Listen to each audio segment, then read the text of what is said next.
work. The news is brought to you by Classic Chevrolet. The National Transportation Safety Board stated that they recovered the black boxes or recording devices from the American Airlines jet that was carrying 64 people, all of whom died in the crash.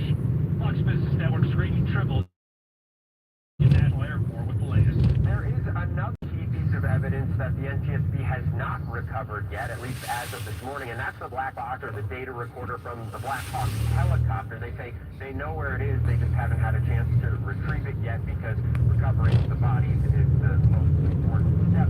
But that's going to be critical because if it's the case that that helicopter were flying too high at the time of the horrific collision, then that black box could potentially answer that question. They're confident that they're going to be able to get it out. In fact, they brought in a Black Hawk pilot who works for the NTSB all the way from Alaska, and he'll serve as the expert as far as that part of the investigation goes.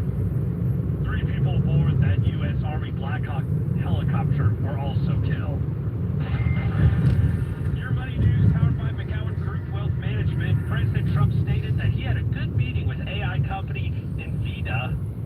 Edward Lawrence from the Fox Business Network has some insight about what the meeting was about. This meeting was on the books for a long time as a sort of get-to-know-you meeting, but it took on more significance now that President Donald Trump wants to be the leader in artificial intelligence, as well as leading in chip-making, bringing back the superior chip-making to the United States. Now, the two talked about industry needs to grow, including the power needs for those data centers, which is something NVIDIA gets into.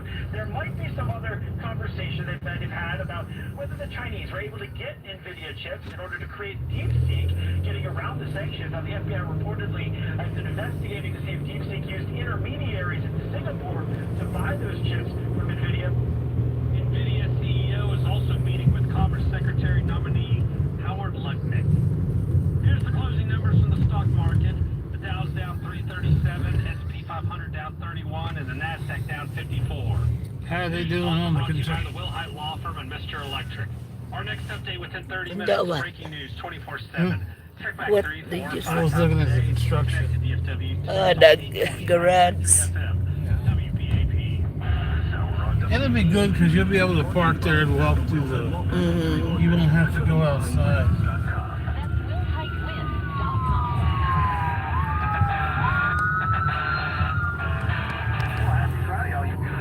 Welcome back to the James Show. It's News Talk 820 WBAP, now on FM at 93.3. Live from the Fort Worth Stock Show and Rodeo.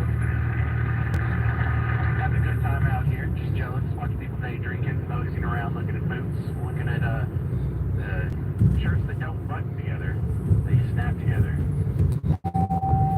Look, I'm wearing my Pearl Smith shirt too. They wouldn't let me in. If you had buttons on, they'd kick you right out. I'm just kidding. My next guest coming from the Heritage Foundation, back on the James Show, EJ and Tony. Listen, I think it's super important to talk about the economy, seeing as how tomorrow some Trump tariffs are slated to take effect. 3 big ones: 25% on Mexico and Canada, and a 10% tariff on imports from China.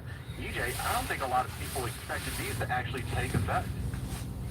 Well, I think that's exactly right. And look, when you're playing cards, if people think you're bluffing, you've got to be willing to eventually show them your cards. And that's basically what we're seeing right now. People thought that, oh, this is just bluster, right? The president's just using it as a negotiating tool. But he'd never actually go through with it. Oh, yes, he would. And he's about to do exactly that.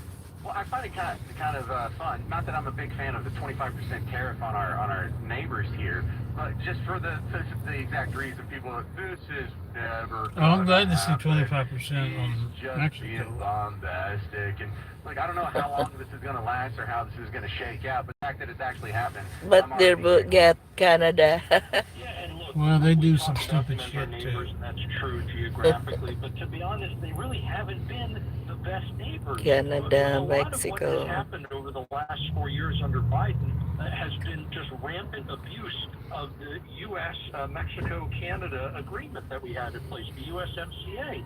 And what basically is happening is those countries are allowing other nations, like China especially, to build factories in places like Mexico, and they're producing things incredibly cheaply. But these are really Chinese companies.